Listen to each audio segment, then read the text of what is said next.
بسم اللہ الرحمن الرحیم الحمدللہ رب العالمین الصلاۃ والسلام علی خاتم النبیین صلی اللہ تعالی علی حبیبہ محمد وعلی آلہ وسلم۔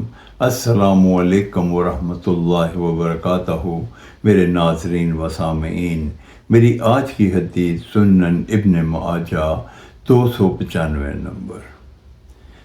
حضرت انس بن مالک رضی اللہ تعالی عنہ سے روایت ہے کہ دو جہانوں کے سردار سرور ذی شان محبوب رحمان عز و جل حضرت محمد صلی اللہ علیہ وآلہ وسلم نے مونچھیں تراشنے، بغلوں کے بال مونڈنے اور زیر ناف بال اکھیڑنے اور ناخن کاٹنے کی حد مقرر فرمائی ہے، اور یہ حد 40 دن ہے۔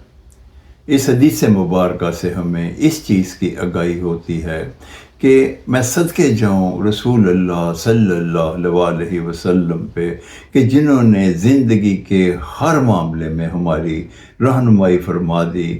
جیسا کہ ہم جانتے ہیں کہ صفائی نصف ایمان ہے، اور ہمیں 40 دن سے زیادہ ان بالوں کو اور ناخنوں کو نہیں بڑھنے دینا چاہیے، انہیں تراش لینا چاہیے۔ اللہ تعالی ہمیں یہ کرنے کی توفیق عطا فرمائے، آمین یا رب العالمین۔